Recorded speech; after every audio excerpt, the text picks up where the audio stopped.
কবরের মধ্যে একা, হঠাৎ দেখবে একজন সুদর্শন মানুষ তার দিকে আসতেছে, সে কোনোদিন তারে দেখে নাই। তাকে জিজ্ঞাসা করবে, কে হে তুমি? অপরিচিত আগন্তুক, তোমাকে তো আমি কোনোদিন দেখি নাই, তুমি কোথা থেকে আসলা? এইবার ওই সুদর্শন অপরিচিত আগন্তুক বলবে, ভাই তুমি কি আমাকে চিনতে পারো নাই? আমি হলাম তোমার দুনিয়ার নেক আমল, সুন্দর আমল। আল্লাহ তাআলা তোমার সুন্দর আমলকে সুন্দর সুরত দিয়ে পাঠায় দিয়েছে। তুমি ভয় পেও না, আমি ততক্ষণ পর্যন্ত তোমার থেকে আলাদা হব না যতক্ষণ না তুমি জান্নাতে প্রবেশ করো। আমি জান্নাত পর্যন্ত তোমাকে পৌঁছায়া দিয়া এরপরে আমি তোমার থেকে আলাদা হব, তুমি চিন্তা করো না। তার কবরের সফরটা আরামের সফর হয়ে যাবে। আর যেটা বদকার, জবাব দিতে পারবে না, 3 প্রশ্ন করবে, বলবে লা আদরি, আমি কিছুই জানি না। আল্লাহ তাআলার পক্ষ থেকে ঘোষণা আসবে, কাযাবা আবদি, কাযাবা আবদি, ফাফরিশুহু মিনান নার ওয়ালবিসুহু মিনান নার ওয়াফতাহু লাহু বাবান ইলান নার। আল্লাহর পক্ষ থেকে ঘোষণা আসবে, আমার এই বান্দা মিথ্যা বলেছে, তার কবরের মধ্যে আগুনের বিছানা বিছায়া দাও, জাহান্নাম থেকে আগুনের পোশাক এনে তাকে পরায়া দাও। শুধু তাই না, জাহান্নামের সাথে তার ঘরের কবরের একটা দরজা খুলে দাও। এবার তার কবরটা হয়ে যাবে জাহান্নামের একটা গর্ত। কত সংকীর্ণ হবে!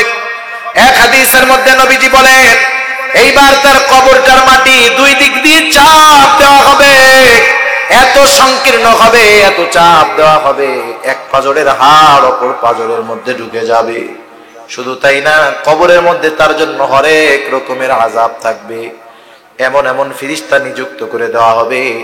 এক হাদিসের মধ্যে আসছে, বদকারের কবরের মধ্যে একজন ফেরেশতা নিযুক্ত করে দেওয়া হবে, যে বধির, কানে শুনে না, চোখে দেখে না।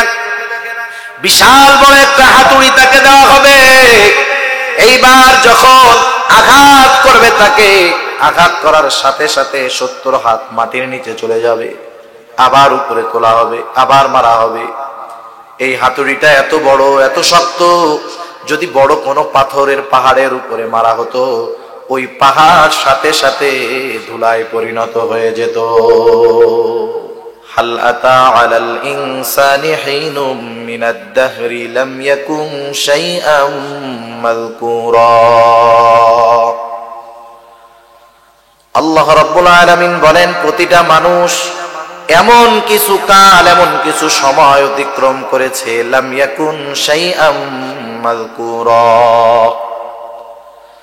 উল্লেখ করার মতো তার কোনো কিছুই ছিল না, কোনো অস্তিত্ব ছিল না তার। আমি আল্লাহ রাব্বুল আলামিন তাকে অস্তিত্ব কি থেকে দিয়েছি, এটা আমাদের জানার দরকার। আমরা যে আজকে দুনিয়ার মধ্যে এসে আল্লাহর নাফরমানি করি, অহংকার করি, বড়াই করি, আসলে আমাদের এই দেহটার মূল কি ছিল? আল্লাহ তাআলা বলেন, অস্তিত্ব তো ছিলই না। ইন্না খলাকনাল ইনসানা মিন নুতফাতিন আমশাজ। আল্লাহ রাব্বুল আলামিন আমাদেরকে সৃষ্টি করেছেন মিশ্রিত, এক ফোঁটা মিশ্রিত গন্ধযুক্ত নাপাক পানি থেকে আল্লাহ তাআলা আমাদেরকে সৃষ্টি করেছেন। এইটা আবার কত ছোট, কত ক্ষুদ্র।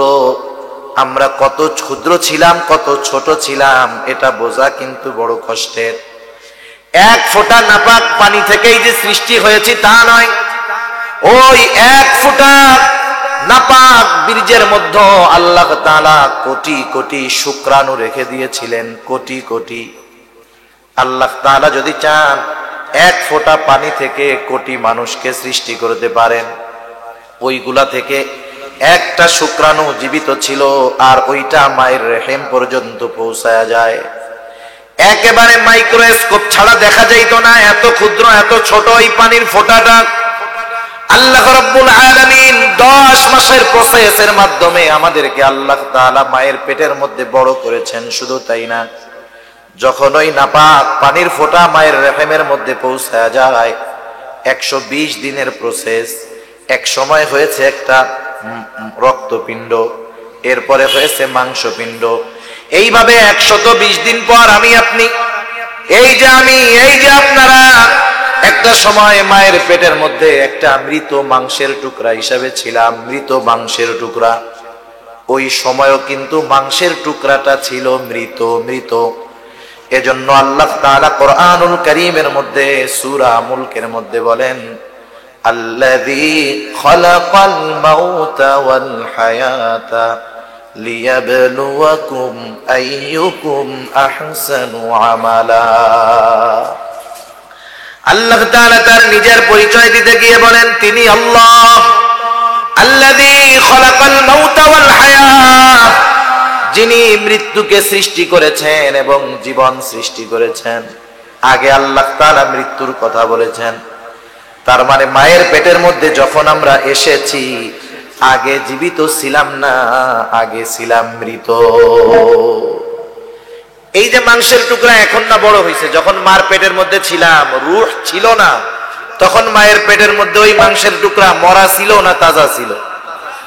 এজন্য আল্লাহ তাআলা আগে মউতের কথা বললেন যে তোমরা মৃত ছিলা, আমি আল্লাহ জীবিত বানাইছি। 120 দিন পর আল্লাহ রাব্বুল আলামিন দুইজন ফেরেশতা মায়ের পেটের মধ্যে পৌঁছায়া দিলেন। এই দুইজন ফেরেশতা মায়ের পেটের মধ্যে আল্লাহ তাআলার আদেশে রূহ নিয়ে হাজির হলো। রূহ, কোন রূহ? আমার আপনার রূহ, যেটা রূহের জগতে ছিল, ওইটা নিয়ে মায়ের পেটের মধ্যে হাজির হয়ে গেল। এখন প্রশ্ন হতে পারে রূহ আবার কাকে বলে? রূহ কাকে বলে? এটা কঠিন একটা প্রশ্ন। এই প্রশ্নের জবাব দুনিয়ার কেউ দিতে পারে না। দিতে পারে কে? লম্বা হয়ে যাবে আলোচনা।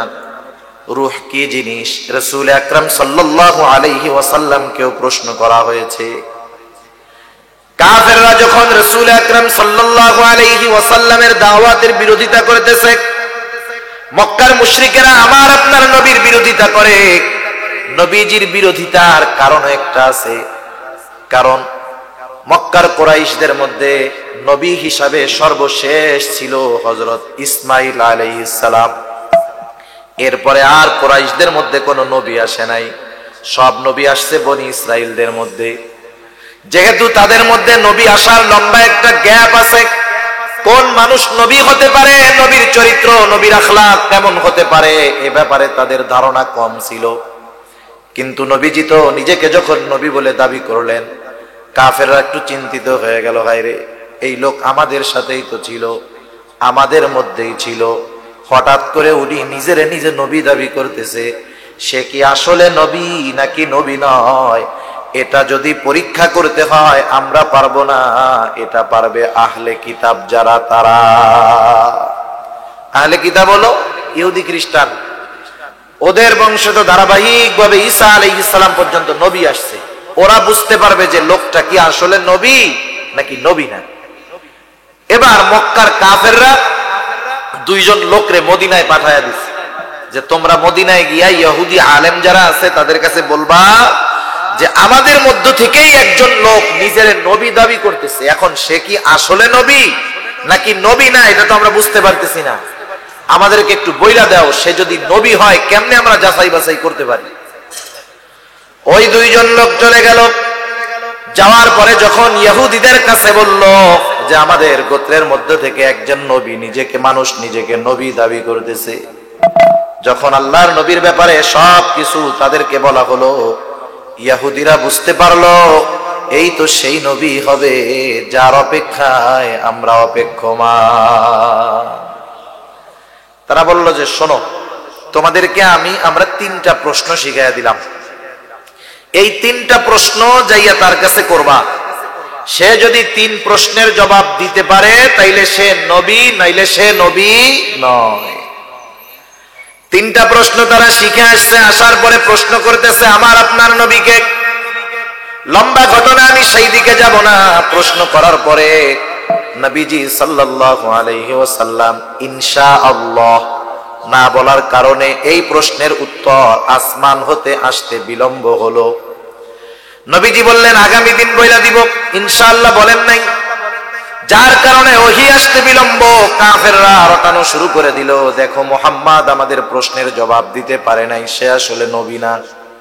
যাই হোক, একটা সময় হযরত জিবরাইল আলাইহিস সালাম আল্লাহর আদেশে হাজির হয়ে গেলেন ওহী নিয়ে। 3 প্রশ্নের জবাব নিয়ে হাজির হয়ে গেলেন। 3টা প্রশ্নের মধ্যে একটা প্রশ্ন ছিল ওয়ায়াসআলুনাকা আনির রূহ। একটা হলো আসহাবে কাহাফের ব্যাপারে প্রশ্ন করেছে, যে ওই যে গুহার মধ্যে যে যুবকেরা গেছিল তাদের ব্যাপারে। আরেকটা হলো হযরত যুলকারনাইনের ব্যাপারে। আরেকটা হলো রূহের ব্যাপারে প্রশ্ন করেছে। ওয়ায়াসআলুনাকা আনির রূহ, তারা প্রশ্ন করেছে যে রূহ কি জিনিস। আল্লাহ তাআলা ওহী নাযিল করলেন। আল্লাহ তাআলা বলেন ওয়ায়াসআলুনাকা আনির রূহ, তারা আপনার কাছে জানতে চায়, তারা আপনাকে প্রশ্ন করে রূহ কি জিনিস। আপনি জবাব দিয়ে দেন, আপনি বলেন কুলির রূহু মিন আমরি রাব্বি, রূহ হলো আমার রবের প্রত্যাদেশ, আমার রবের আদেশ। এরপর পর আল্লাহ তাআলা জানায় দিলেন ওয়ামা উতীতুম মিনাল ইলমি ইল্লা কলিলা। আল্লাহ তাআলা কি জবাব দিবেন, যে আপনি বলেন রূহ হলো আমার রবের আদেশ, এ ব্যাপারে তোমাদেরকে অতি সামান্য জ্ঞান দান করা হয়েছে, অতি সামান্য জ্ঞান দান করা হয়েছে। এজন্য রূহ নিয়ে অতিরিক্ত গবেষণা করতে গেলে মাথা উল্টাপাল্টা হইতে পারে, কারণ সব বুঝ সবার মধ্যে ঢুকবে না। আল্লাহ তাআলা এজন্য আগের থেকে সতর্ক করে দিলেন, আমাদেরকে অতি সামান্য ইলম দেওয়া হয়েছে। কতটুকু ইলম দেওয়া হয়েছে, আমি যদি আবার ওইদিক যাই, যে আলোচনা করব অন্য দিক চলে যাবে। তারপরেও বলি কতটুকু ইলম আমাদেরকে আল্লাহ তাআলা দিবেন। একটা উদাহরণ, সূরাতুল কাহাফের মধ্যে একটা ঘটনা আছে। ঘটনাটা হইল শিক্ষা সফর। হযরত মূসা আলাইহিস সালাম এবং হযরত খাজির আলাইহিস সালামের মধ্যে একটা সফরের ঘটনা আছে। ঘটনা শুনছেন না আপনারা? এই সফর শুরুর ঘটনা হলো, ওনারা দুইজন যখন সফর শুরু করলেন, কোন কারণে আসছে এটা তো সব আপনাদের জানা। যাই হোক, যখন শুরু করলেন, সফর শুরু হয়েছে একটা নৌকার মধ্যে উঠা। নৌকার মধ্যে যখন দুইজনে উঠছে, সাগর পাড়ি দিচ্ছে। হযরত খিজির আলাইহিস সালাম দেখলেন একটা পাখি সমুদ্রের মধ্যে আইসা পানি পান করতেছে। অনেক সময় দেখবেন পাখি সাগরে নদীতে পানি পান করে, উড়ে আর ঠোঁট লাগায় পানি পান করে। এই দৃশ্য দুইজনে দেখতেছে একসাথে। সাগরের মধ্যে ঠোঁট লাগায়া পাখি কি করতেছে? পানি পান করতেছে। হযরত খিজির আলাইহিস সালাম এই দৃশ্য দেখলেন, মূসা আলাইহিস সালামকে দেখাইলেন। মূসা আলাইহিস সালামকে হযরত খিজির আলাইহিস সালাম বলতেছে, ভাই মূসা, এই যে যেই পাখিটা সমুদ্র থেকে পানি পান করলো, এই সমুদ্র থেকে যতটুকু পানি পাখির ঠোঁটের সাথে লেগেছে, আমাদের ইলম আর আল্লাহ তাআলার ইলমের সাথে যদি তুলনা করা হয়, এই সমগ্র সাগরের পানি যদি হয় আল্লাহ তাআলার ইলম, আল্লাহ তাআলার জ্ঞান, সমগ্র সৃষ্টির ইলম হবে ওই পাখির ঠোঁটে যতটুকু পানি তার চাইতেও কম। আল্লাহ তাআলার ইলম যদি হয় সমুদ্রের পানি পরিমাণ, ওই তুলনায় সকল সৃষ্টির জ্ঞান হবে পাখির ঠোঁটে যতটুকু পানি ওর চাইতেও কম। সুবহানাল্লাহ। সেজন্য আল্লাহ তাআলা কি বললেন, ওমা উতীতুম মিনাল ইলমি ইল্লা কালিলা, তোমাদেরকে অতি সামান্য ইলম দেওয়া হয়েছে। যে রূহ কি জিনিস, সোজা কথায় বিশ্বাস করে নাও, এটা আল্লাহ তাআলার আদেশ।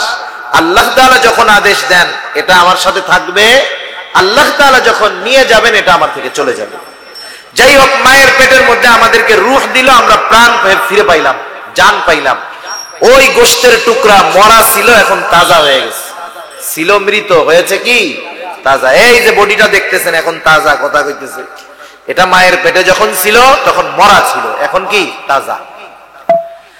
ওই সময় যে ফেরেশতা আয়েশা শুধু এই মরা মাংসের মধ্যে আল্লাহর আদেশে রূহ ফুঁকে দেয়, প্রাণ ফুঁকে দেয়, তা না, বরং এই মাংসের বডির সাথে রূহটা কতদিন থাকবে তাও ফিক্সড হয়ে যায়।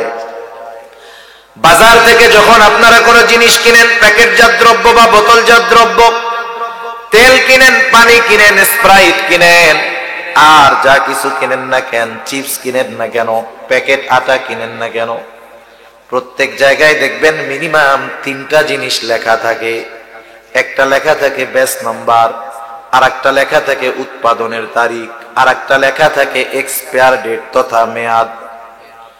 একটা হলো উৎপাদনের তারিখ, যেই দিন ওটারে বানানো হয়েছে, আর একটা লেখা থাকে মেয়াদ, যেটার মেয়াদ ওই দিন শেষ হবে। তারিখ শেষ হইলে বুঝতে হবে ওই জিনিসটার আর মেয়াদ নাই।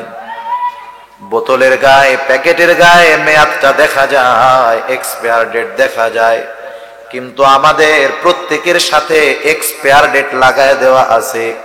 দুনিয়ার হায়াত কতদিনের মেয়াদ নির্ধারিত আছে। বোতলের গায়ে, প্যাকেটের গায়েরটা দেখা যায়, কিন্তু আমাদের গায়েরটা দেখা যায় না। মেয়াদ সবার আছে না নাই, কিন্তু তারিখটা আমাদের অজানা। ওই সময়টা যখন আসবে, নির্ধারিত সময় যখন আসবে, তখন দুনিয়াতে কেউ থাকতে পারবে না। দুনিয়াতে আসার একটা ধারাবাহিকতা আছে, যাওয়ার ক্ষেত্রে কোনো ধারাবাহিকতা নাই। মায়ের পেটের মধ্যে থাকতেই আমার আপনার হায়াত মেয়াদ লাগায় দেওয়া হয়েছে। এর মেয়াদ 1 বছর, এর 10 বছর, এর 20 বছর, এর 40, 50, 100 বছর। 100 বছর বাঁচে এমন লোক নাই বললেই চলে, ঠিক না? বাংলাদেশের স্বাভাবিক হায়াত 65 থেকে 66 থেকে 70 বছরের ভিতরে। মনে করেন 60 বছরের হায়াত, এক সময় তো হায়াতটা শেষ হয়ে যাবে। এবার কি হবে? আল্লাহ রাব্বুল আলামিন বলেন, فَإِذَا جَاءَ أَجَلُهُمْ لَا يَسْتَأْخِرُونَ سَاعَةً وَلَا يَسْتَقْدِمُونَ। আল্লাহ রাব্বুল আলামিন আমাদের জন্য যেই সময়টা নির্দিষ্ট করে রেখেছেন, ওই সময়ের এক মুহূর্ত পরেও নয়, এক মুহূর্ত আগেও নয়। যথা সময় মালাকুল মউত হাজির হয়ে যাবে, আমার আপনার প্রাণ হরণ করে নিয়ে যাবে। এই মাংসের বডি থেকে রূহটাকে শুধু আলাদা করবে, সাথে সাথে আমার নাম আর নাম থাকবে না, আমার নাম হয়ে যাবে লাশ। ঠিক না? বলেন তো, এই কাজটা তো সবার ক্ষেত্রেই হবে। দুনিয়া থেকে সবারই যাইতে হবে, হবে কি হবে না? নাস্তিক আল্লাহকে অস্বীকার করে, নাস্তিক আল্লাহকে অস্বীকার করে, কিন্তু এই নাস্তিকও মৃত্যুকে অস্বীকার করতে পারে না, সেও মৃত্যুকে স্বীকার করে। এটা ইউনিভার্সাল ট্রু, চিরন্তন সত্য। মরতে হবে, কোনো সন্দেহ নেই। কিন্তু ব্যাপারটা কি? ব্যাপারটা হলো, এই মৃত্যুটা যদি সুন্দর হয়, তাইলে পরবর্তী ঘাটিগুলা সুন্দর হবে। মৃত্যু যদি অসুন্দর হয়ে যায়, তাহলে পরবর্তী ঘাটিগুলা অসুন্দর হবে। আমরা যেই মঞ্জিলের আশা করি জান্নাত, সেই মঞ্জিলে পৌঁছানো আমাদের জন্য কঠিন হয়ে যাবে, ঠিক কিনা বলে? এজন্য মূলত চালাক মানুষ কারা? যারা নিজেদের মৃত্যুটাকে সুন্দর করার চেষ্টা করে। আর মানুষের মৃত্যু সুন্দর হয় যেই হায়াতটা সে পাইল, এই হায়াতের কর্মের আলোকে তার মৃত্যু হবে। যার আমল যেমন, তার মৃত্যু হবে তেমন, তার পরকালের যাত্রা হবে তেমন। এজন্য আমাদের প্রত্যেকটা সময় মৃত্যুর ব্যাপারে সতর্ক থাকার দরকার, মৃত্যুর কথা স্মরণ রাখা দরকার। দুনিয়ার হায়াতটা যদিও কম, কিন্তু এই অল্প হায়াত, অল্প সময়টার দাম অনেক বেশি। যেই মানুষ এই অল্প দিনের হায়াতকে কাজে লাগাতে পারে, ইমানের সাথে দুনিয়া থেকে বিদায় নিতে পারে, তার পরকাল সুন্দর হয়ে যায়, তার শেষ আবাসস্থল হয়ে যায় জান্নাত। এখন বলেন, সেজন্য বুদ্ধিমান মানুষ যারা, তারা মৃত্যুকে বেশি বেশি স্মরণ করে। এজন্য রাসূল আকরাম সাল্লাল্লাহু আলাইহি ওয়াসাল্লাম বলেন, আকসিরু যিকরা হাযিমিল লাযযাত। নবীজি বলেন, তোমরা ওই জিনিসের বেশি বেশি স্মরণ করো যেই জিনিস সকল স্বাদকে বিনষ্ট করে দেয়। সেই জিনিসের স্বাদ, সেই জিনিসের বেশি বেশি স্মরণ করো। সেটা কি? সেটা হলো মাউত, সেটা হলো মাউত। মাউতের কথা বেশি বেশি স্মরণ করো, কারণ একটা মৃত্যু, একজনের মৃত্যু মুহূর্তের ভিতরে সব আনন্দকে মাটি বানায় দিতে পারে। মনে করেন আপনাদের এলাকায় তো বিবাহ অনুষ্ঠান খুব খুব জাঁকজমক করে হয়, ঠিক না? বিশাল জাঁকজমক করে বিবাহ অনুষ্ঠান, বাড়ির ভিতরে লোকজন ভরা, 5 তলা বাড়ি, ভরপুর মানুষজন আনন্দ উদযাপন করতেছে। সবার মনে আনন্দ, আগামী দিন আপনাদের ভাই অথবা বোন অথবা বন্ধু বান্ধবীর বিবাহ। সবাই আনন্দের মধ্যে আছে, খুশির মধ্যে আছে যে আগামী দিন একজনের বিবাহ। ওই বাড়িতে কি কেউ কান্নাকাটি করবে না? সবাই আনন্দে আছে। এখন বলেন তো, ওই আনন্দের অনুষ্ঠানের মধ্যে যার বিবাহ হবে, হঠাৎ করে সে অ্যাক্সিডেন্ট, স্ট্রোক করে মারা গেছে। একটু একটু বলেন না, একজনের মৃত্যুতে একজন মরছে তাতে কি সবার আনন্দ ঠিকঠাক না থাকবে? পুরা বাড়িটা শোকে অন্ধকার হয়ে যাবে। যেখানে গান বাদ্য চলতেছিল এক মৃত্যুর মাধ্যমে কোরআন তেলাওয়াত শুরু হয়ে যাবে, ঠিক কিনা বলেন? যারাও একটু আগে মাথার কাপড় ফালাইয়া নাচতেছিল ওরাও এখন ঘোমটা দিবে। একটা মৃত্যু মানুষকে কত পরিবর্তন করে দিতে পারে চিন্তা করছেন? এই জিনিসের স্মরণ যদি বেশি বেশি থাকে, এই মরণের প্রস্তুতি যদি আমাদের মধ্যে যথাযথভাবে থাকে, তাহলে জীবনটা সুন্দর হবে। এই জন্য মৃত্যুর ভয় অন্তরের মধ্যে রাখার দরকার, মৃত্যুর কথা বেশি বেশি স্মরণ করার দরকার। এজন্য আল্লাহ তাআলা আমাদেরকে জানায় দেন, ও আমার গোলাম, এই দুনিয়াতে তুমি কিন্তু চিরদিন থাকবা না। শুনে নাও, কুল্লু নাফসিন যায়িকাতুল মাউত, প্রত্যেকটি প্রাণকে মৃত্যুর স্বাদ আস্বাদন করতেই হবে। এই মৃত্যু কারো জন্য হবে হাদিয়া, কারো জন্য হবে কষ্টের। অবশ্যই আমরা চাই যে মৃত্যু আমাদের জন্য হাদিয়া হোক, ঠিক কিনা বলেন? হাদিয়া কখন হবে? যখন আমার গোটা জিন্দেগির আমলগুলো সুন্দর হবে, আমি মৃত্যুর ব্যাপারে চিন্তিত থাকবো, ভীত থাকবো। আসলে দুনিয়ামুখী মানুষ যারা, যাদের ধ্যান ধারণায় শুধু দুনিয়া, এরা মৃত্যু নিয়ে চিন্তা করে না। কিন্তু যেই মানুষগুলা নেক আমল করে বেশি, দ্বীনের পথে চলে বেশি, এরাই মৃত্যু নিয়ে বেশি টেনশন করে, ঠিক না? আর যারা দুনিয়া নিয়ে চিন্তা করে, দুনিয়ার মধ্যে ব্যস্ত, এরা মরণকে ভুলে যায়। শয়তান এদেরকে মরার কথা ভুলায় দেয়। সেজন্য দিনদার মানুষেরা মৃত্যুর সময়টা নিয়ে বড় চিন্তিত থাকে। আল্লাহ তাআলা কোরআনুল কারীমের মধ্যে সেই জন্য বলেন, ইন্নাল্লাযীনা ক্বালু রাব্বুনাল্লাহ, আমরা যদি আমাদের মৃত্যুটাকে হাদিয়া হিসাবে পরিণত করতে চাই, আমরা যদি চাই আমাদের মৃত্যুটা সুন্দর হোক, ঈমানের সাথে হোক, পরবর্তী ঘাটিগুলা আমাদের জন্য সহজ হোক, তাহলে আমাদের জন্য কি করণীয়, কি বর্জনীয়, সব কিছু আল্লাহ রাব্বুল আলামিন জানিয়ে দিয়েছে। কাদের মৃত্যু সুন্দর হবে জানার দরকার আছে না নাই? আচ্ছা, কোন ছাত্র লেখাপড়া ভালো মতো করে বলেন তো? যেই ছাত্র ওস্তাদের শাসনকে ভয় পায়, যেই ছাত্র মানুষের সামনে, অন্যান্য ছাত্রদের সামনে লজ্জিত হইতে ভয় পায়। ভয় যে শুধু পিটানিকে পায় তা না, অনেকে মান সম্মানেরও ভয় আছে।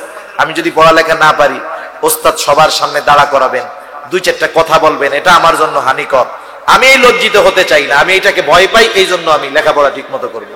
অথবা ওস্তাদ সবার সামনে আমার একটা পিটুনি দিবেন, এটা আমার জন্য লজ্জার ব্যাপার, আমি ওই লজ্জায় পড়তে চাই না, এজন্য আমি লেখাপড়া করবো। অনুরূপ ভাবে যেই মানুষগুলা মৃত্যুর সময়কে ভয় পায়, কিয়ামতের দিন লজ্জিত হতে চায় না, ওরা দুনিয়ার জগতে আল্লাহ তাআলার আদেশ নিষেধ মেনে চলে এবং তারা মৃত্যুকে ভয় পায়, ঠিক কিনা বলেন? এজন্যই আল্লাহ রাব্বুল আলামিন বলেন, ইন্নাল্লাযীনা ক্বালু রাব্বুনাল্লাহ, নিশ্চয়ই যারা বলে আমাদের রব হলো আল্লাহ, একটু জবান খুলে বলেন আমাদের রব কে? যারা বলে আমাদের রব আল্লাহ, একটা দাবি হলো মৌখিক দাবি, আর একটা হলো কর্মের দাবি, দুইটার মধ্যে তফাৎ আছে।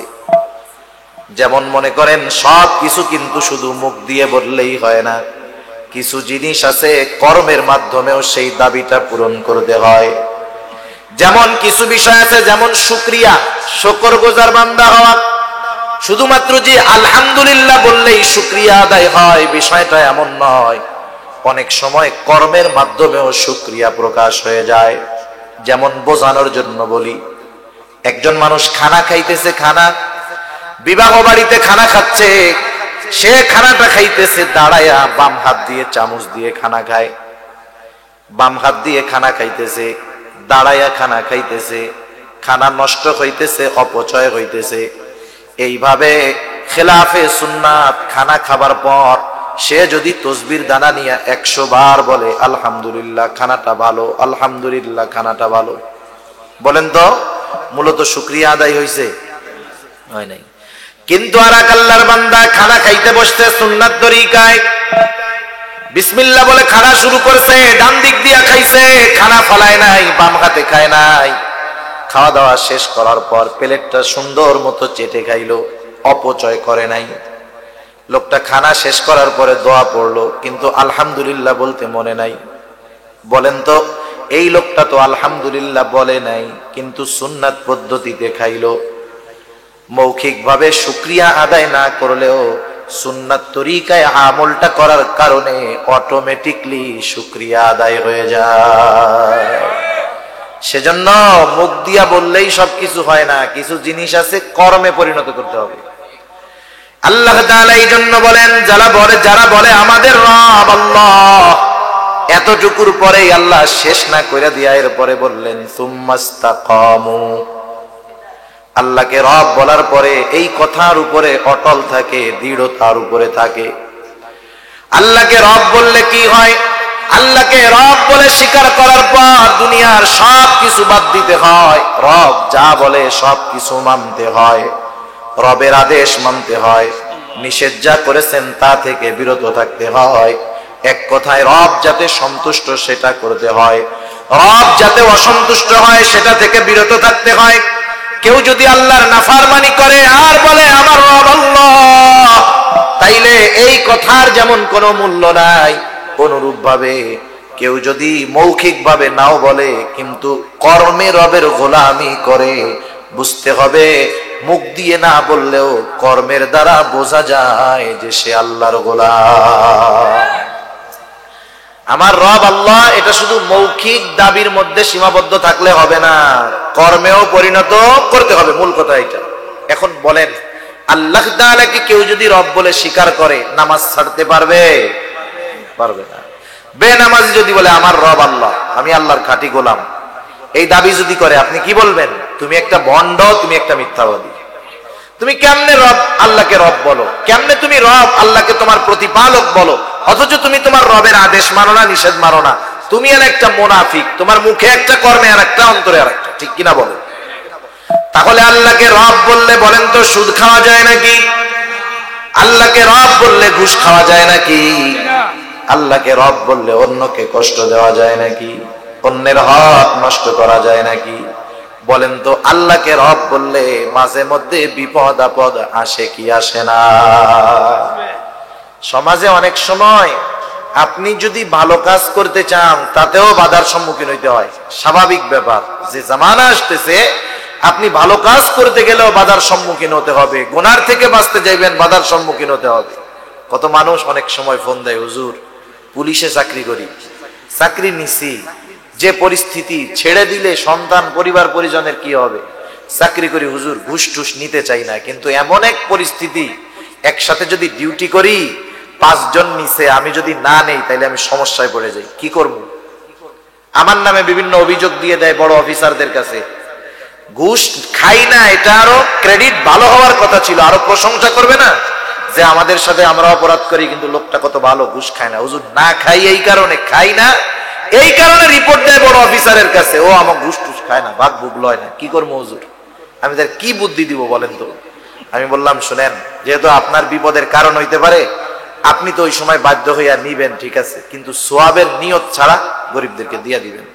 আর চেষ্টা করেন যত দ্রুত সম্ভব চাকরির মেয়াদ শেষ করে জানি এটা সাইডে অন্যটা ধরা যায়। এছাড়া আমার আর কি বলার আছে বলে? তাহলে দেখেন, অপরাধ করবে না, মানুষের আরো প্রশংসা করার দরকার ছিল যে লোকটা হালাল খাবার ব্যাপারে উদ্বুদ্ধ, কিন্তু উল্টা হালাল খাইতে যাইয়া বিপদে পড়তে হয়। ঠিক না? কেমন এক জামানা।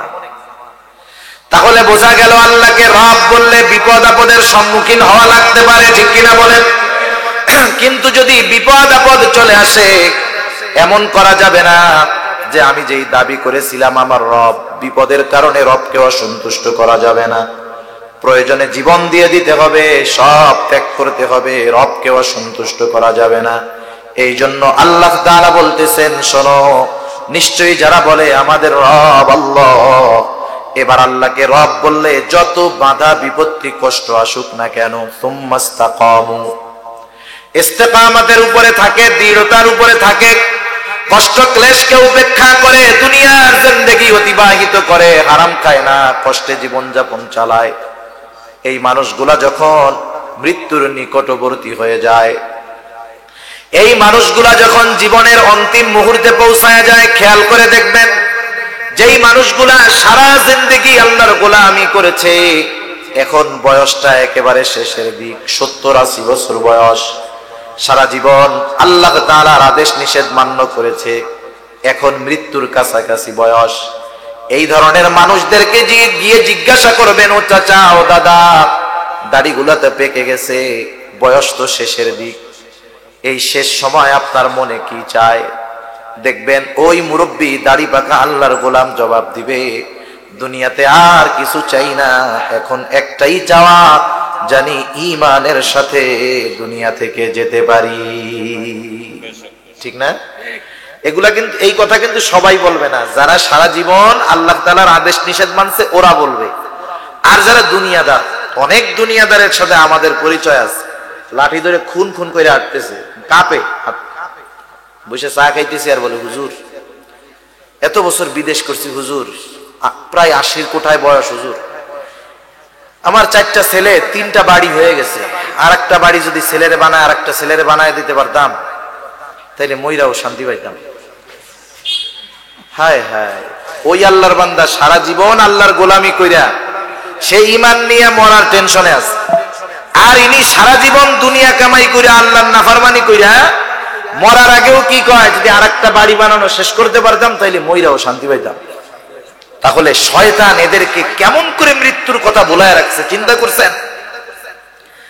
সেজন্য আল্লাহ তাআলা বলেন, আমার গোলামেরা যারা জীবনের অন্তিম মুহূর্তে চিন্তিত, ভীত, কারণ কেন এই মানুষগুলা ভীত? তারা জানে আমি সারা জিন্দেগি আল্লাহর গোলামি করেছি, কিন্তু আমার জবানের শেষ কথা যদি লা ইলাহা ইল্লাল্লাহ না হয়, অথবা আমার জীবনের শেষ মুহূর্তটা যদি ঈমান বিচ্ছিন্ন হয়ে যায়, আমি যদি বেঈমান হয়ে দুনিয়া থেকে বিদায় নিয়ে যাই, আমার সারা জিন্দেগির আমল কোনো কাজে আসবে না। আমার নামাজ, আমার রোজা, আমার হজ, আমার যাকাত কাজে আসবে না।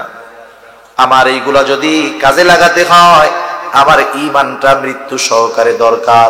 এই জন্য ভয় পায়, আরো ভয় পায়, কারণ হলো শয়তান সারা জিন্দেগি আমাদেরকে ধোঁকা দেয়, কিন্তু মরণের সময় শয়তান তার পূর্ণ বাহিনী নিয়ে একজন মুমিনের কাছে চলে আসে ধোঁকা দেওয়ার জন্য। কারণ শয়তান জানে এই মুহূর্তে আমি যদি এই লোকটাকে ঈমানবিহীন দুনিয়া থেকে বিদায় করাতে পারি, আমার মিশনটা সাকসেসফুল। এই ভয় মুমিনের মধ্যে কাজ করে, এই জন্য মুমিন বান্দা মৃত্যুকে ভয় পায়। আর আল্লাহ তাআলাও জানায় দেয়, ও আমার গোলাম, সারা জীবন আমার গোলামি করলা, মৃত্যুর ব্যাপারে তুমি ভীত আছো, শয়তান তার বাহিনী নিয়ে আসবে, তুমি চিন্তিত হয়ো না, শয়তান তার বাহিনী নিয়ে আসবে ঠিক, আর আমি আল্লাহ তোমার সাহায্যের জন্য আমার আসমানের বাহিনী পাঠায়া দিব। এই যে মৃত্যুর ভয়, আমি আপনি যদি মৃত্যুর ভয় রাখি, সাহায্য আসবে কার থেকে? সে কথাই আল্লাহ তাআলা বলেন, তাতানাজ্জালু আলাইহিমুল মালাইকা, আল্লাহ তাআলা বলেন আসমান হতে ফেরেশতার বাহিনী পাঠায় দেওয়া হবে। ওই যে মুমূর্ষ ব্যক্তি, মরণাপন্ন ব্যক্তি, যেই ব্যক্তি জীবনের অন্তিম মুহূর্তে চলে যায়, সে কিন্তু মৃত্যুর আগের অবস্থা টের পায়, ফেরেশতাদের উপস্থিতি টের পায়। আল্লাহ তাআলা বলেন, তাতানাজ্জালু আলাইহিমুল মালাইকা, একদল স্পেশাল ফেরেশতার বাহিনী তার কাছে চলে আসবে। সে তো শয়তানের আক্রমণের ভয়ে ভীত। এইবার আইসা ওই ফেরেশতারা তাকে সুসংবাদ দিবে, আল্লাহ তাখাফু ওয়ালা তাহজানু ওয়া আবশিরু বিল জান্নাতিল্লাতী কুনতুম তুআদুন। আল্লাহ তাআলা বলেন, শুধু যে আসবে তা নয়, অনেক সময় আমরা যখন বিপদ আপদে পড়ি, একটা মানুষকে দেখলে একটু ভয়টা কমে, কিন্তু যদি আইসা আবার আমার কাছে বলে, কি ভাই ভয়ের কোনো কারণ নাই, আমিও আছি, চলেন একই পথের পথি, বলেন তো তখন ভয় কমে, সাহস বাড়ে, ঠিক না? ফেরেশতারা আইসা যখন বলবে, ও আল্লাহর বান্দা, আল্লাহ তাখাফু ওয়ালা তাহজানু, আল্লাহর বান্দা তুমি ভয়ও পেও না, চিন্তাও করো না, তুমি চিন্তাও করো না, ভয়ও পেও না। এইবার তার ভীতি চিন্তাকে দূর করার জন্য আরেকটু সুসংবাদ দেয়। শুধু তাই না, ওই লোকটা দুনিয়ায় থাকা অবস্থায় ফেরেশতারা ওই আল্লাহর খাঁটি বান্দাকে জান্নাতের সুসংবাদ দিয়ে দেয়। ওয়া আবশিরু বিল জান্নাহ, আল্লাহ তাআলা বলেন ওই ফেরেশতারা আয়েশা বলে ভয় পাও না, চিন্তাও করো না, আরে জান্নাতের সুসংবাদ নাও। সুবহান। যে কোনো সুসংবাদ শুধু মুখ দিয়েই যে দিতে হয় তা না, অনেক সময় বিভিন্ন কারণে বিভিন্ন পদ্ধতিতে সুসংবাদ পাওয়া যায়। যেমন এক বন্ধু আর এক বন্ধুর বাড়িতে বেড়াইতে আসছে, বন্ধুর বিরিয়ানি খাইতে খুব ভালো লাগে। বিরিয়ানি একটা রাজকীয় খাবার না, বিরিয়ানি খাইতে খুব ভালো লাগে। বিরিয়ানি যদি ভালো মতো রান্না করা হয়, ঢাকনা খুইলা দিলেই দেখবেন ঘ্রাণে আশেপাশে ছড়ায় যায়। এখন দোস্তরে তো খাওয়াইতে নিয়ে আসছে, বলে দোস্ত তোমার জন্য সারপ্রাইজ আছে, আমার বাড়িতে আজকে তুমি দুপুরের খাবার খাবা। কি খাওয়াবা? আরে চলো যাই, চলো যাই, সুসংবাদ আছে তোমার জন্য, চলো। এখন গিয়া ড্রয়িং রুমে বসছে, পাশেই ডাইনিং রুম। এইবার বন্ধুর মা খাবার দাবার রেডি করতেছে। যখনই গরম গরম বিরিয়ানি প্লেটে করে আনছে, গ্রান ছড়াইছে না, এ পাশে দোস্ত নাকে টান দিয়ে কয়, দোস্ত বিরিয়ানির গ্রান আসতেছে রে দোস্ত। এবার দোস্ত বলে এইটাই তোমার জন্য সুসংবাদ। এখন দেখেন, সুসংবাদ দেখাও লাগে না, শোনাও লাগে না, মাঝে মধ্যে গ্রানের মাধ্যমেই পাওয়া যায়, ঠিক না? হয়তো ওই আল্লাহর বান্দা জান্নাতের ঘ্রাণ তার নাকের মধ্যে আসবে, এটা তার জন্য সুসংবাদ। আবার অনেক সময় সুসংবাদ দেখার মাধ্যমে পাওয়া যায়, অনেক সময় শ্রবণ করার মাধ্যমে পাওয়া যায়। দেখে নাই, তাকে বলা হলো তুমি চিন্তা করো না, তুমি কিন্তু জান্নাতের বান্দা। তাহলে সুসংবাদ শ্রবণের মাধ্যমে হতে পারে, দেখার মাধ্যমে হতে পারে, ঘ্রাণের মাধ্যমে হতে পারে। যে অবস্থাই হোক না কেন, ফেরেশতারা আয়েশা ওই আল্লাহর বান্দাকে জান্নাতের সুসংবাদ দিয়ে দেয়। আর শোনো, আমরা কে জানো? তুমি তো ভয় পাইতেছো মিয়া। আমরা হলাম তোমার বন্ধু, আল্লাতী কুনতুম তুআদুন। ওই জান্নাতের সুসংবাদ গ্রহণ করো, যেই জান্নাতের ওয়াদা দিয়েছে কে? জোরে বলেন। আল্লাহ তাআলার ওয়াদাকৃত জান্নাতের সুসংবাদ নিয়ে নাও। আর তুমি চিন্তা করো না, সুসংবাদ দিয়েই যে আমরা চলে যাব, বিষয়টা এমন নয়। নাহনু আউলিয়াউকুম ফিল হায়াতিদ দুনিয়া ওয়া ফিল আখিরাহ। ওরা এবার বলবে, শোনো, আমরা দুনিয়া তোমার বন্ধু রূপে ছিলাম, আখিরাতেও বন্ধু রূপে থাকবো। দুনিয়াতেও তোমার বন্ধু আছি, তুমি যখন দুনিয়া থেকে ইন্তেকাল করে আখিরাতের পথে যাইবা, ওই সময় তুমি একা না, বন্ধু হিসাবে আমরাও আছি।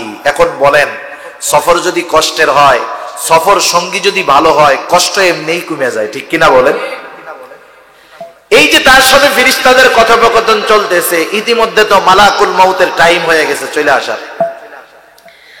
এবার মালাকুল মউত আসবে। মুসনাদে আহমদের লম্বা হাদিস, যে নেককার বান্দার মৃত্যুর অবস্থাটা কেমন হবে, লম্বা হাদিস। রাসূল আকরাম সাল্লাল্লাহু আলাইহি ওয়াসাল্লাম বলেন, যখন কোন নেককার বান্দার মৃত্যুর সময় হয়, আসমান হতে মৃত্যুর ফেরেশতারা সাদা সুন্দর সুঘ্রাণময় পোশাক পরিধান করে। শুধু তাই না, তাদের চেহারা গুলা হয় সুশ্রী চেহারা। নরম একটা কাপড় নিয়ে মৃত্যু পথযাত্রী আল্লাহর বান্দার কাছে হাজির হয়ে যায়। এইবার ওই আল্লাহর বান্দা তো একদল ফেরেশতা আয়েশা তাকে জান্নাতের সুসংবাদ দিচ্ছে, আর একদল ফেরেশতা তার জান কবজ করতে আসছে। বুঝতে হবে, হাদিসের মধ্যে আসছে মৃত্যুর যন্ত্রণাটা সত্য, কোনো সন্দেহ নাই। আমার আপনার নবীরও কিন্তু কষ্ট হয়েছে, কিন্তু অনেক সময় হয় কষ্ট হয়, কিন্তু বিভিন্ন কারণে কষ্টটা অনুধাবন হয় না। হয় না এরকম? মনে করেন যখন অপারেশন করে, অপারেশন করলে এর আগে অ্যানেস্থেসিয়া দেওয়া হয়, মানে ওই জায়গাটাকে কি করা হয়, অবশ করা হয়, এরপরে অপারেশন করে। এর কারণ কি এইটা না যে তার কষ্ট হয় নাই, তা না, ওই অ্যানেস্থেসিয়া দেওয়ার কারণে কষ্টটা অনুভব হয় নাই। কষ্টটা কি হয় নাই? অনুভব হয় নাই। কষ্ট হয়েছে ঠিক, কিন্তু কষ্টটা অনুভব হয় নাই। যেমন হযরতের কথা মনে পড়লো, আল্লামা জুবাইর আহমদ আনসারী রাহমাতুল্লাহি আলাইহি হুজুর মাঝে মধ্যে এই উদাহরণ দিতেন, আমরা শুনছি, আপনারা তো আরো বেশি শুনবেন, যে মৃত্যুর সময় মুমিন বান্দার কষ্ট হয় না কেন?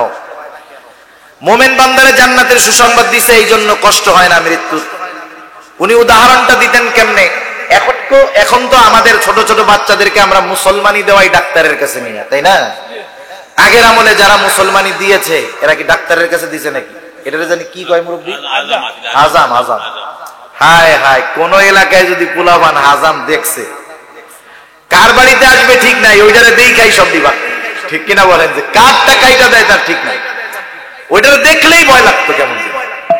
তো যাই হোক, হাজাম আইসা যখন ওরে ধরতো তো কান্নাকাটিতে শেষ। হাজাম আইসা ওরে নির্ভয় দিত, ওর সাথে গল্প করতো, ওর প্রিয় জিনিস কি শুনতো, জিজ্ঞাসা করতো কালেমা পড়তে পারো?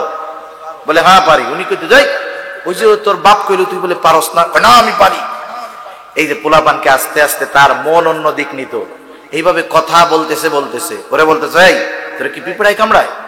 পিঁপড়ায় কামড়াইলে ব্যথা লাগে? না আমার ব্যথা লাগে না। তো একটা সিমটি দেই তো, একটু সিমটি দেয়, ব্যথা লাগে? না না না। এই কথা চলতেছে। কি খাইতে ভালো লাগে? রসগোল্লা। কয় লাগে রসগোল্লা আনছেন? হ্যাঁ আনছে। একটু পরে দেখা যাইতো কি কথার ফাঁকে কোন সময় কাইটা তেনা তুনা বেচানো শেষ, ঠিক কিনা? এখন বলেন তো, ওর মনটাকে অন্যদিকে ঘুরায় নিয়ে গেছে, এই দিক দিয়া কাটাকাটির কাম শেষ। ওর খেয়াল যদি এই দিকে থাকতো অবশ্যই কষ্ট অনুভব হইতো। কষ্ট হয় নাই তা না, কষ্ট কিন্তু হইছে, কিন্তু মন অন্যদিক থাকার কারণে কষ্ট হওয়ার পরেও সেটা টের পায় না। ওই দল ফেরেশতা এসে তার দিকে জান্নাতের সুসংবাদ, তখন হলো জান্নাতের চিন্তায় অস্থির। এদিক দিয়া মালাকুল মউতের আসবে, মালাকুল মউত আসবে মুমিন বান্দার কাছে। মুমিন বান্দার মৃত্যুটা কত সুন্দর হয়। এবার তারা আয়েশা বলবে, ও মুমিন বান্দার রূহ, আল্লাহ তাআলার রহমতের দিকে ধাবিত হও। যখন মুমিন বান্দাকে আল্লাহ তাআলার রহমতের দিকে ধাবিত হওয়ার কথা বলা হবে, তার তো জান্নাতের সুসংবাদ পাইয়া আরেক আনন্দ কাজ করতেছে। মুমিন বান্দা ঘামের সাথে রূহ বের হয়, শ্বাসের সাথে রূহ বের হয়ে যায়। এজন্য দেখবেন অনেক নেককার বান্দা, খেয়াল করে দেখবেন, পৌষ মাসের শীত মৃত্যুবরণ করেছে, কিন্তু ওই ঠান্ডার মধ্যেও ঘেমে আল্লাহর বান্দা অস্থির। কপাল ঘামা, এটা ইমানি মৃত্যুর একটা আলামত। অধিকাংশ ক্ষেত্রে মুমিন যাদের মৃত্যু সুন্দর হয়, এদের কপাল ঘামে, ঘামের সাথে রূহ বের হয়। রূহটা কেমনে বের হয়? নবীজি বলেন, জগের থেকে গ্লাসে যখন পানি ডালা হয়, কেমনে ডালেন? আস্তে আস্তে করে সুন্দরভাবে ডালেন না, নাকি ধাক্কা মেরে বলাই দেন? আস্তে আস্তে যত্নের সাথে ডালা হয়। মুমিন বান্দার রূহ ওই রকম তার দেহর মধ্য থেকে আস্তে করে ওই ফেরেশতাদের নরম সুঘ্রাণময় কাপড়ের মধ্যে চলে আসে, আসানের সাথে তার মৃত্যু হয়ে যায়। এইবার ফেরেশতারা ওই রূহটা কাপড়ে পেঁচায় আসমানের দিকে চলে যায়। প্রত্যেকটা আসমানের দরজা আছে, প্রত্যেকটা আসমানের দরজায় পাহারাদার আছে। যখন তার রূহটা নিয়ে যায়, চতুর্দিকে ঘ্রাণ ছড়িয়ে যায়। জিজ্ঞাসা করে কার রূহ? বলে অমকের ছেলে অমক। বলে হ্যাঁ, লোকটা বড় ভালো ছিল, তার জন্য আসমানের দরজা খোলার অনুমতি আছে। এইভাবে 7 আসমানের দরজা তার জন্য খুলে দেওয়া হয়। আল্লাহ তাআলার পক্ষ থেকে ঘোষণা আসে, যাও আমার এই বান্দার নামটা ইল্লিনের মধ্যে অন্তর্ভুক্ত করে দাও। নেককার বান্দার দুনিয়ার জিন্দেগি শেষ হইল। বদকার যারা দুনিয়াতে আল্লাহর হুকুম মানে নাই, গুনাহ করছে, মৃত্যুর ব্যাপারে কোনো পরোয়া ছিল না, এরাও তো মরবে, নাকি মরবে না? এদের মরণটা কেমন হবে? রাসূল আকরাম সাল্লাল্লাহু আলাইহি ওয়াসাল্লাম বলেন, একদল কুশ্রী চেহারার ফেরেশতা গন্ধযুক্ত মোটা কাপড় পরে তার সামনে হাজির হবে। শুধু তাই না, সালার চটের মতো খসখসা একটা কাপড় নিয়ে আসবে। তাদের চেহারা দেখেই সে ভয় পেয়ে যাবে, ভীত হয়ে যাবে। তারা বলবে, আয়েশা, এই বদকার বান্দার রূহ আল্লাহর গজবের দিকে ধাবিত হয়। এইবার রূহটা দেহর থেকে বের হতে চায় না, দেহর মধ্যে দৌড়াদৌড়ি করবে। কারণ কি? কারণ হলো রূহটা এই দেহর সাথে থাকতে থাকতে, অনেক দিন থাকতে থাকতে একটা সম্পর্ক হয়ে যায়, সহজে বের হতে চায় না। দৌড়াদৌড়ি করবে, ছিটাছিটি করবে, ছাটাছাটি করবে, তার কষ্ট শুরু হয়ে যাবে, রূহ দেহ থেকে বের হতে চাইবে না। এইবার ফেরেশতারা জোর করে তার দেহ থেকে রূহটাকে টেনে বের করবে। হাদিসের মধ্যে অনেকগুলো উপমা আসছে কেমন কষ্ট হবে তার। এক বর্ণনায় আসছে তুলার মধ্যে যদি কাঁটাযুক্ত ডালকে ঢুকায় দেওয়া হয়, পেঁচানো হয়, টান দিলে যেমন তুলা সহ জোর করে ওটাকে বের করে আনা হয়, ওই কাঁটার সাথে যেমন তুলা বেঁধে থাকে, অনুরূপ ভাবে জোর করে তার দেহটাকে বের করা হবে। আর এক বর্ণনায় আসছে একটা জীবিত ছাগলকে যদি তার চামড়া ছিলে ফেলা হয়, ওই ছাগলের যত কষ্ট হয় একজন বদকারের মৃত্যুর সময় তার চাইতে বেশি কষ্ট হয়। নেককার বান্দারা দেখবেন অনেক সময় মৃত্যু পরবর্তীকালীন সময় অনেক আল্লাহর বান্দা আমরা দেখেছি চেহারাটা কালো হয়ে গেছে, কিন্তু নেককার আল্লাহর বান্দা মৃত্যুর পর চেহারা আর কালো নাই, সুন্দর হয়ে গেছে, কেমন যেন হাস্যোজ্জ্বল চেহারা, কেমন জানি চেহারার মধ্যে হাসতেছে। আবার দুনিয়াতে অনেক বদকারের চেহারা আমরা দেখেছি, দুনিয়ার মধ্যে চেহারা অনেক সুন্দর ছিল, লাল টকটকা ছিল, কিন্তু মৃত্যুর পর চেহারাটা ভয়ানক হয়ে গেছে, সুন্দর চেহারাটা কালো হয়ে গেছে, বদকার মানুষ এরকম অনেক আপনারাও দেখছেন। কারণ কি? মৃত্যুর সময়ের ওই কষ্ট, জোর করে তার দেহ থেকে রূহটাকে বের করা হয়, বলতে কোনো বাধা নাই। অনেক সময় এমনও হয় যে গাল দিয়ে পায়খানা পর্যন্ত বের হয়ে যায়, এত কষ্ট হয় তার মৃত্যুতে। শুধু তাই না, এইবার যখন ওই রূহটাকে পেঁচায়া কাপড়ের মধ্যে নিয়ে রওনা হয়, প্রথম আসমানের কাছে যখন পৌঁছানো হয়, বলা হয় কার রূহ? অমুকের ছেলে অমুক। বলে লোকটা দুনিয়াতে বড় বদকার ছিল, তার জন্য আসমানের দরজা খোলার কোনো অনুমতি নাই।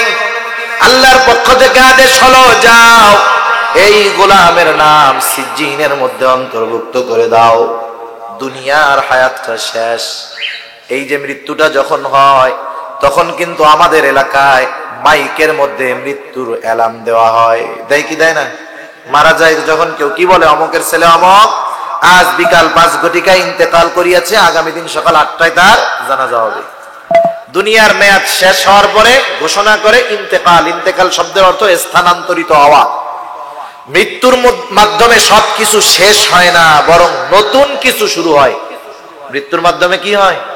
নতুন কিছু শুরু হয়। যেমন চাঁদ, যেমন 28 তারিখে আমাবস্যার রাত, আমাবস্যার রাত হওয়া মানেই যে চাঁদ শেষ তা না, নতুন চাঁদের সংবাদ আমরা পেয়ে যাই যে আগামী দিন নতুন চাঁদ উঠবে। মৃত্যুর মাধ্যমে নতুন এক জগতের শুরু, নতুন এক মঞ্জিলের শুরু। এজন্য মৃত্যুর পরে বলা হয় অমুকের ছেলে অমুক ইন্তেকাল করিয়াছে। ইন্তেকাল মানে স্থানান্তরিত হওয়া। তার মানে বলে আব্দুর রহিম, আব্দুর রহিম, আব্দুল করিম, এটা কি? মূলত এই বডির নাম না, এই মাংসের নাম না, ওটার নাম হলো রুহের নাম। কারণ দেহ তো দুনিয়ার মধ্যেই থাকে, হাতও থাকে, পাও থাকে, চোখও থাকে। এরপরেও যেই লোকটার ব্যাপারে আমরা মৃত্যু সংবাদ পাই, তার দেহটা যদি সিলেট শহরে থাকে, আমরা কি বলি? এই 8টা বাজে গেল, লাশ তো এখনো আসলো না, ঠিক না? তখন কিন্তু বলে না যে আব্দুল করিম তো আসলো না, আব্দুর রহিম তো আসলো না, তখন কি বলে? লাশ তো আসলো না। লাশ শব্দটার মূল অর্থ হলো লা শাইউন, যার কিছুই নাই। কি নাই? যেটা নাই সেটারে দেখাই যায় না, ওইটাই মূল। আব্দুর রহিম ইন্তেকাল করিয়াছে, তার মানে আব্দুর রহিম দুনিয়ার জগৎ থেকে নতুন এক জগতে গেছে, ইন্তেকাল করিয়াছে। ইন্তেকালের পরে তার যেই প্রথম ঘাঁটি, সেটার নাম হলো কবর। সেটার নাম কি? কবর। কবর হলো আখেরাতের প্রথম ঘাঁটি। আমরা মনে করি যে ওই সিংহায় ফুৎকার হবে, সবার মৃত্যু হবে, এরপরে আখেরাত শুরু, কিয়ামত শুরু। বিষয়টা এমন না। কিয়ামতটা 2 ভাগে বিভক্ত করেছে পরকালকে। একটা হলো কিয়ামতে সুগরা, আর একটা হলো কিয়ামতে কুবরা। মৃত্যুর সময় থেকে নিয়ে ওই কিয়ামতে কুবরা শুরু হওয়ার আগ পর্যন্ত এটাকে বলা হয় কিয়ামতে সুগরা। মৃত্যু থেকে শুরু, আখিরাতের প্রথম ঘাঁটি, ছোট কিয়ামত শুরু। কবরে নিয়ে আমারে আপনারে রাখবে, রাখবে না সবাই? সাদা প্যাকেটে মোড়াইয়া সুন্দর মতো নিয়ে রাখবে। সবাইকেই সাদা কাপড় পরাবে, সবাইকেই জানাজা দিবে, গোসল দিবে, সবাইকেই একই সাইজের কবরে রাখবে। কিন্তু সবার কবর তো একরকম হবে না, হবে বলেন? সবার কবর একরকম হবে না। কার কবর হবে জান্নাতের বাগান, কার কবর হবে জাহান্নামের গর্ত, ওইটা দুনিয়ার কর্মের দ্বারাই নির্ধারিত হবে, ঠিক কিনা বলেন? এজন্য দুনিয়ার সময়টাকে কাজে লাগানোর দরকার, মৃত্যুর ভয় বেশি বেশি রাখার দরকার। এইবার যখন কবরের মধ্যে আমাকে আপনাকে রাখা হবে, আমাদের প্রত্যেককেই 3টা করে প্রশ্ন করা হবে কি হবে না? 3টা প্রশ্ন হবে। 1 নাম্বার প্রশ্ন, আমার রব্বু, তোমার রব কে? 2 নাম্বার প্রশ্ন, মা দীনুক, তোমার দিন কি? 3 নাম্বার প্রশ্ন, নবীজিকে দেখায় বলা হবে, মা হাদার রাজুলুল্লাযী বুইসা ফীকুম। আর এক বর্ণনায় আসছে জিজ্ঞাসা করা হবে, ওমান নাবিয়ুক, তোমার নবী কে? প্রত্যেককেই এই 3 প্রশ্ন করা হবে। প্রথম প্রশ্ন, মার রব্বুক, তোমার রব কে? জোরে বলেন তো, আমাদের রব কে? এখন বলেন তো, দুনিয়ার পরীক্ষার উত্তরগুলা লুকানো থাকে, দুনিয়ার পরীক্ষার প্রশ্ন কিন্তু জানায় না, প্রশ্ন গোপন থাকে। কিন্তু কবরের প্রশ্ন আগেই ফ্লাশ করে দেওয়া হইল। এর মানে বুঝতে হবে, যেই প্রশ্ন গোপন থাকে সেই প্রশ্ন সহজ, কিন্তু যেই প্রশ্ন আগের থেকে বলে দেওয়া হয় জায়গা মতো, ওই প্রশ্নের জবাব দেওয়া কিন্তু বড় কঠিন। আমরা যদি চিন্তা করি যে আমি আমার আত্মীয় স্বজনের কাছে ওসিয়ত করে যাবো যে আমি মারা যাওয়ার সময় এই 3 প্রশ্নের জবাব কাগজে লেখা কাফনের মধ্যে দিয়া দিবি, মুনকার নাকির আসবে, জিজ্ঞাসা করার আগেই বলবো যে তুমি কি প্রশ্ন করতে চাও, এই যে আমার উত্তর ধরে নাও, এ কাজ করলে হবে? এই প্রশ্নের জবাব আমলের সাথে সম্পৃক্ত। কিছু প্রশ্নের উত্তর পড়ালেখা মুখস্থের সাথে সম্পৃক্ত, আর এই প্রশ্নগুলোর জবাব আমলের সাথে সম্পৃক্ত।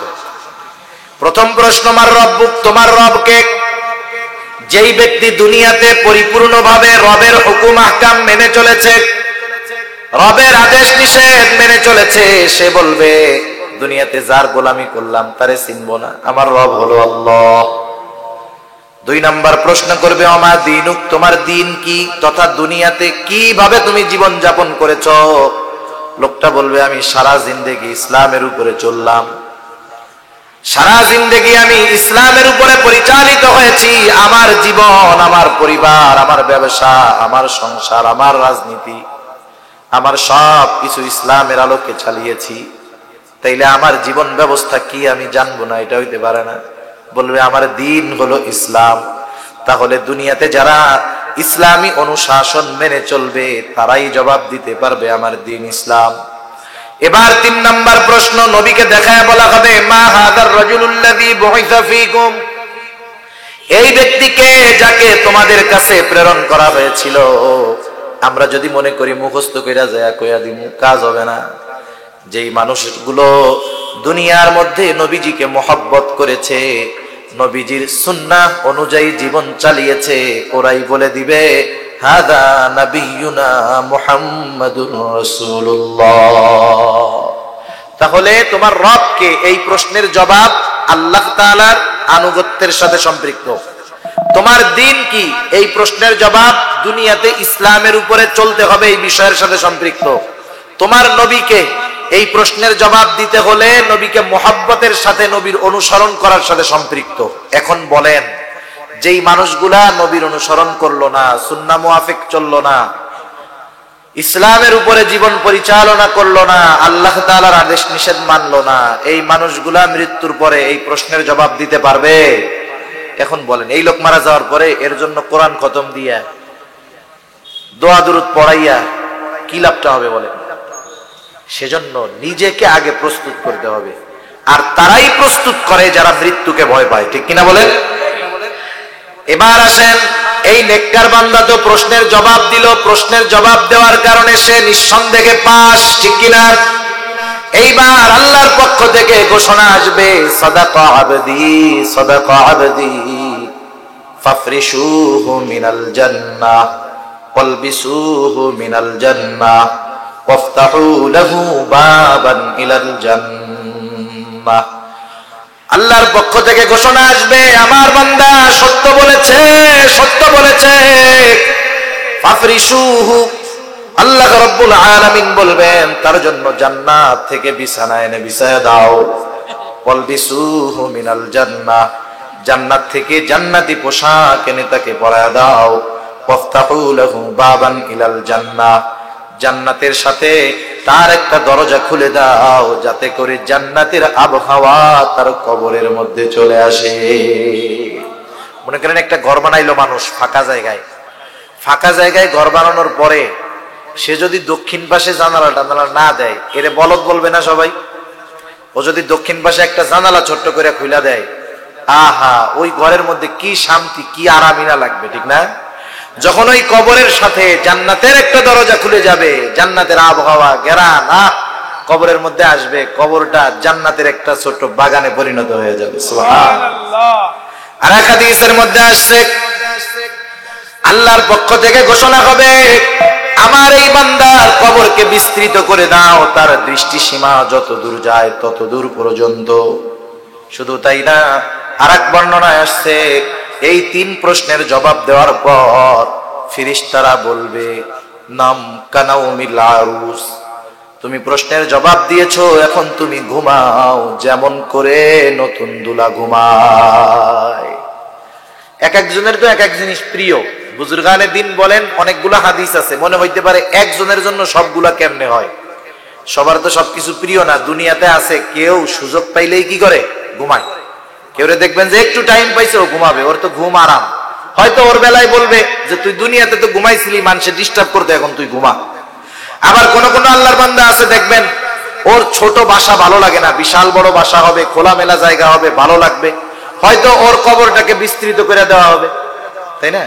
আবার অনেকে আছে আড্ডা দিতে ভালো লাগে, আছে না? অনেকে দেখবেন যে সুযোগ পাইলেই বন্ধুদেরকে বাসায় ডাকে, নাইলে বন্ধুদের বাসায় যায়, নাইলে যে কোনো এক জায়গায় বসে কি করে, গল্প গুজব করে, আড্ডা মাড্ডা দেয়। এই জন্য সুযোগ আছে। সবাই যখন কবরের মধ্যে জবাব দেবে, একা একা কবরে থাকতে হবে।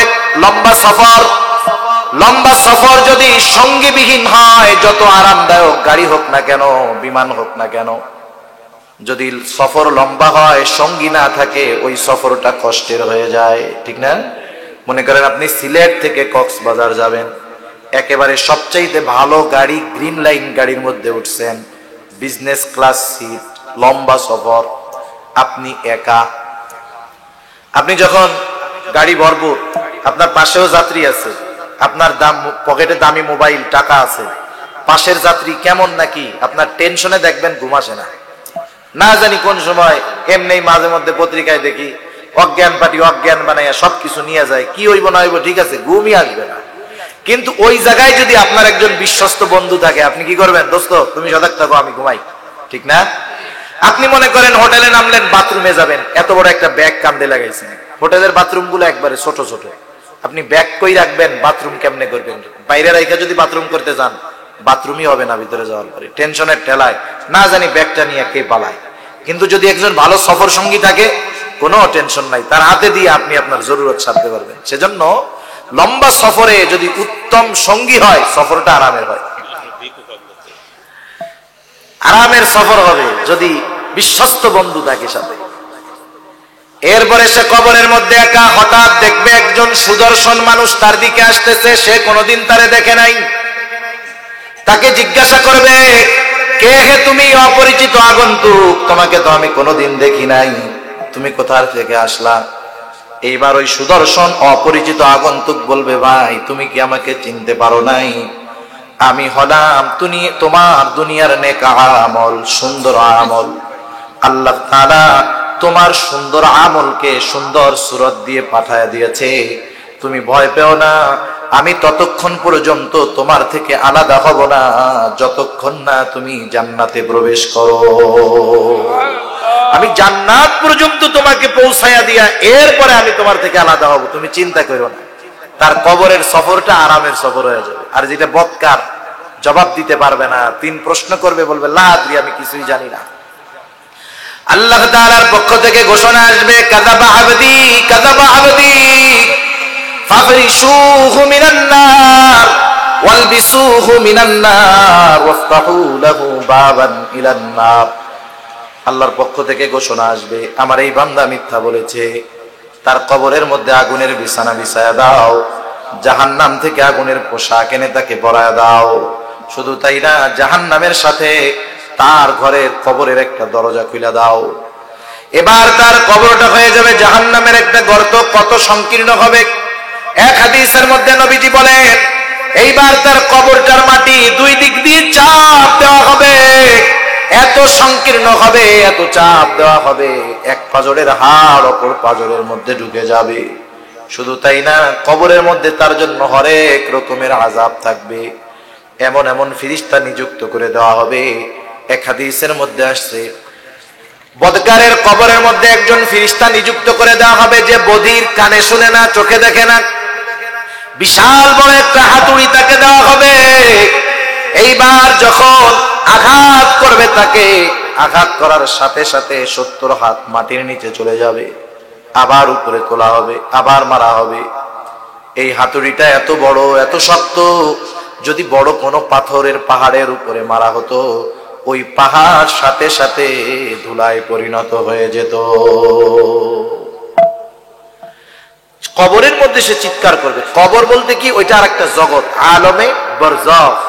তাকে কবরে দেওয়া হোক, আগুনে পোড়ায়া দেওয়া হোক, সাগরে ফালায়া দেওয়া হোক, সে নতুন আর একটা জগতে যাবে। ওটা লোক চক্ষুর অন্তরালের একটা জগৎ। যেমন জিনদের মধ্যে সব হয়, জিন আছে, বিশ্বাস হয়তো অনেক আধুনিক মুসলমান আছে জিন বিশ্বাস করতে চায় না। ও কিন্তু জানে না যে জিন যদি অবিশ্বাস করে, কোরআন অবিশ্বাস করা হবে, বেঈমান হতে হবে। কারণ কোরআনের মধ্যে জিনদের নামে আলাদা একটা সূরাও আল্লাহ নাজিল করেছে। সুবহান। জিনদের মধ্যে মারামারি হয়, বিবাহ শাদী হয়, আনন্দ হয়, সব হয়। হয়তো অনেক জিন এইখানে কথা শুনতেছে, কিন্তু আমরা তাদেরকে দেখতে পারি না। ওইরকম আলমে বরজখটা, ওখানে সব আছে, সুখ আছে, কষ্ট আছে, আনন্দ আছে, বেদনা আছে। জিনরাও মারামারি করলে আওয়াজ হয়, চিৎকার হয়, কিন্তু আমরা শুনতে পারি না। ওই আলমে বরজখ এরকম হবে, মানুষ শুনতে পারবে না। শুনতে পারে কারা? নবীজি বলেন, মানুষ এবং জিন ছাড়া বাকি প্রাণী সব শুনতে পায়। সুবহানাল্লাহ বলেন। এটা বিজ্ঞান দিয়ে ব্যাখ্যা যদি করতে যাই, আধুনিক বিজ্ঞান অনেক সময় কথাটাকে অস্বীকার করে যে কেমনে হইতে পারে, আওয়াজ হইলে মানুষ শুনবে না কেন? আওয়াজ হইলে মানুষ শুনবে না কেন? যারা সায়েন্স নিয়ে পড়াশোনা করছেন ওনারা বুঝবেন, মানুষের শ্রবণ করার একটা সর্বশেষ লিমিট আছে আর সর্বোচ্চ লিমিট আছে। মানুষ যখন ওই আওয়াজটা অতি ক্ষীণ হয়, তার লিমিটের চাইতে কম হয়, সে তখন শুনতে পারে না।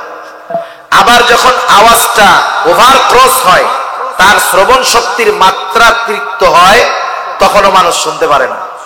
তার মানে কবরে যাদের আযাব হয়, আওয়াজটা এত বেশি যেটা মানুষের কান শুনতে পারে না। অতি আওয়াজও শুনতে পারে না, একবারে স্বল্প আওয়াজও মানুষ শুনতে পারে না। আল্লাহ তাআলা মানুষের শ্রবণ শক্তির একটা লিমিটেশন দিয়ে দিয়েছেন।